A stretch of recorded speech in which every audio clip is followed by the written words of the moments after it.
Assalamualaikum warahmatullahi wabarakatuh. Waalaikumsalam warahmatullahi wabarakatuh. Alhamdulillah, hamdan wa syukran lillah, la haula wa la quwwata illa billah. Asyhadu an la ilaha illallah wa asyhadu anna Muhammadan abduhu wa rasuluh. La nabiyya ba'da.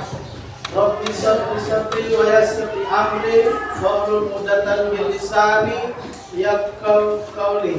Rabbi inni ilman warzuqni amalan. Sadaqallahul adzim. Adik-adik sekalian, pada hari ini kita akan melaksanakan pembelajaran pada pertemuan yang kedua. Ini masih belajar tentang pendidikan agama Islam dan budi pekerti. Jadi pada pertemuan yang kedua ini kita masih belajar pada bab 1. Ini bab 1 tentang Al-Quran dan hadis sebagai pedoman hidup. Jadi adik-adik pada sebentar akan belajar tentang Al-Quran dan hadis sebagai pedoman hidup. Namun sebelum masuk pada pembelajaran, saya akan absensi dulu. Di kelas 7A ini apakah ada yang siswa yang sudah hadir? Ada. Ya. Ketua kelas siapa yang tidak hadir?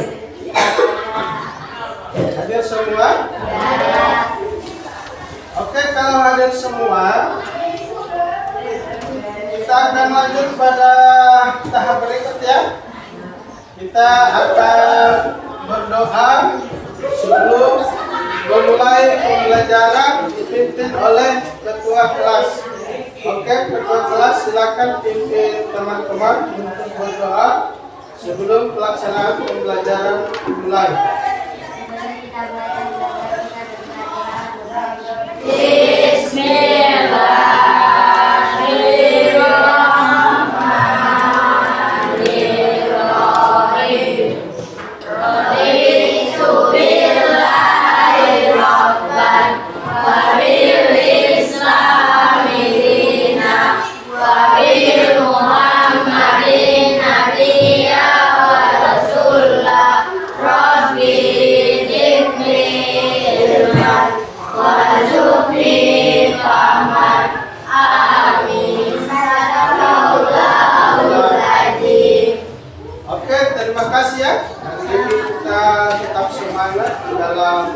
Belajar Al-Quran dan hadis sebagai pedoman hidup.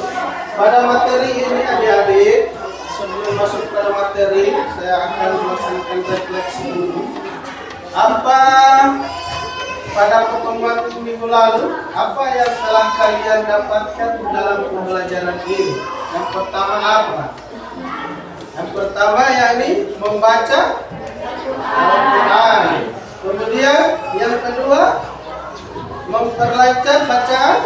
Nah, jadi pada pertemuan sebelumnya adik-adik telah belajar tentang pengertian Al-Quran, pengertian hadis, kemudian tentang isi kandungan yang ada di dalam Al-Quran maupun di dalam hadis. Oke, pertemuan kita pada hari ini yakni masih tetap materi yang sama dengan tujuan pembelajaran yang pertama yakni melalui pembelajaran tutur sebaya. Jadi pada pertemuan sebelumnya kita telah belajar pada tujuan pembelajaran yang pertama ini. Melalui tutur sebaya, peserta didik dapat membaca Quran An-Nisa ayat ke-59 dan An-Nahl ayat ke-60. Jadi itu yang tujuan pembelajaran yang pertama. Kemudian yang kedua, tujuan pembelajaran yang kedua yaitu melalui pembelajaran praktik peserta didik dapat menghafal Quran An-Nisa ayat ke-59 dan An-Nahl ayat ke-64. Jadi itu tujuan pembelajaran yang kedua. Kemudian tujuan pembelajaran yang ketiga melalui pembelajaran discovery peserta didik dapat menjelaskan kandungan Quran An-Nisa ayat ke 59 dan surat An-Nahl ayat ke-64. Kemudian tujuan pembelajaran yang terakhir adalah melalui pembelajaran berbasis produk, peserta didik membuat karya berupa peta konsep, definisi hadis dan fungsinya atas Al-Quran dalam simple clear life. Jadi kita akan mengambil dua tujuan pembelajaran yang belum dilaksanakan pada pertemuan sebelumnya, yakni tujuan pembelajaran yang kedua dan tujuan pembelajaran yang terakhir, keempat. Jadi yang pertama kita akan belajar membaca Quran yang pada minggu sebelumnya. Kemudian kita akan lanjutkan kepada membuat peta konsep sebagai pedoman utama dalam kehidupan sehari-hari seorang muslim. Ada yang bisa menjawab? Tidak ada? Jadi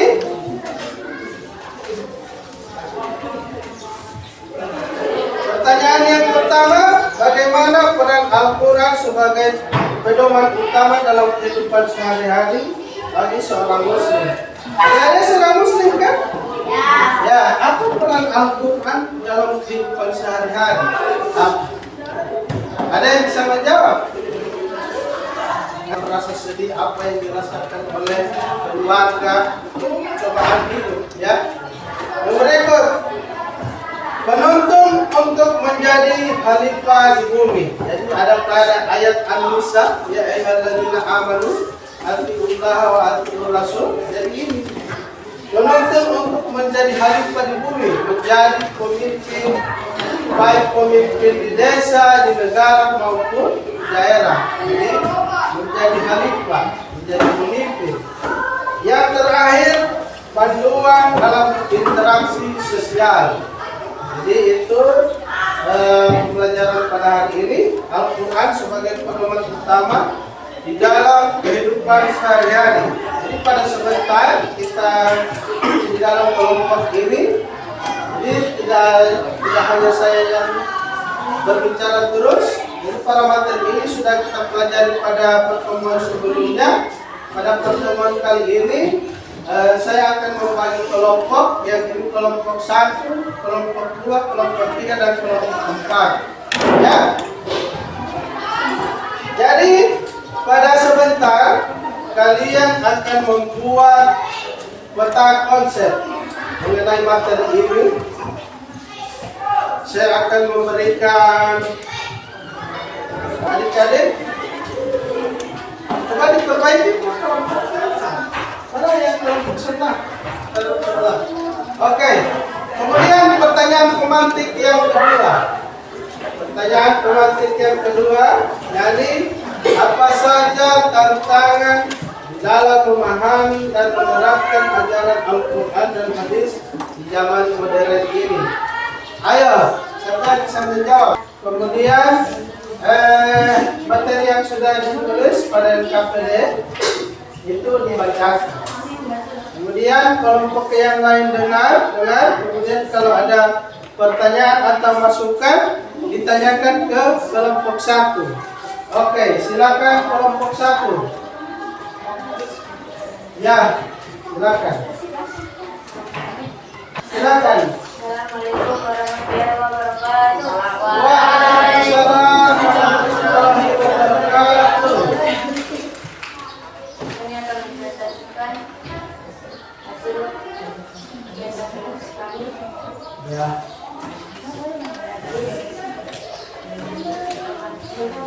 Al-Quran dan hadis sebagai pedoman hidup dengan nama kelompok.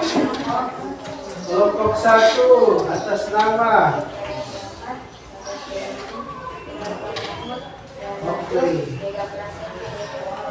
Oke, silakan. Assalamualaikum warahmatullahi wabarakatuh. Waalaikumsalam warahmatullahi wabarakatuh. Al-Quran untuk memahami bagaimana menjalani kehidupan sesuai dengan ajaran Islam. 2. Al-Quran berisi tuntunan tentang cara beribadah kepada Allah, misalnya aturan sholat, puasa, zakat, dan haji. Ya. 3. Banyak ayat yang memberikan motivasi dan penguatan untuk tetap sabar, mewakili serta berusaha menghadapi cobaan dengan baik. 4. Al-Quran memandu Islam untuk bersikap dan berperilaku dengan akhlak yang baik dalam setiap aspek kehidupan baik terhadap sesama manusia. Kayaknya belum didengar secara seorang muslim. Al-Quran untuk memahami bagaimana menjalani kehidupan sesuai dengan ajaran Islam. Nah, itu yang pertama, poin yang pertama, didengar semua? Oke, yang kedua. Al-Quran berisi tuntunan tentang cara beribadah kepada Tuhan, misalnya aturan sholat, puasa, zakat, dan haji. Ya, itu yang kedua. Sudah didengar?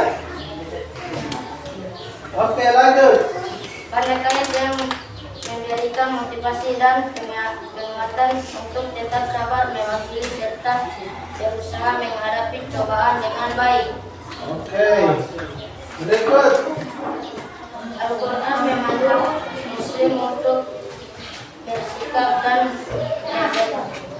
berperilaku dengan akhlak yang baik dalam setiap aspek kehidupan baik terhadap sesama manusia maupun makhluk lainnya.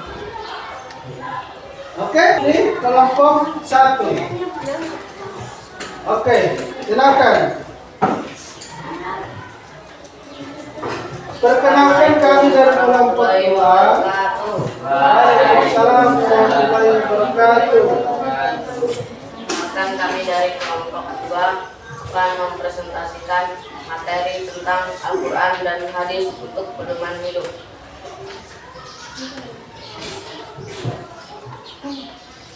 Apa saja tantangan dalam memahami dan menerapkan ajaran Al-Quran? Agama secara mendalam dan kontekstual. Oke, jadi itu kesimpulan yang di kelompok 2. Kemudian yang di kelompok 3, kesimpulan lebih bijaksana, tepat, dan relevan sesuai dengan situasi dan kondisi yang kita hadapi saat sekarang ini.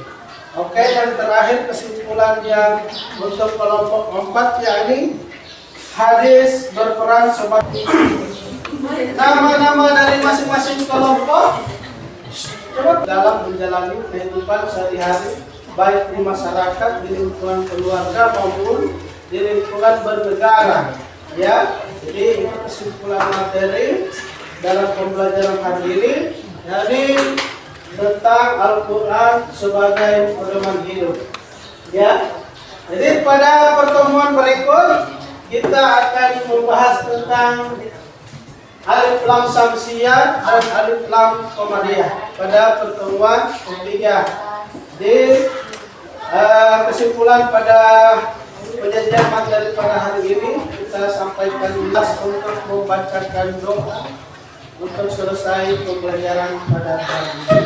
Ayo, silakan sama-sama kita akan berdoa dipimpin oleh ketua kelas.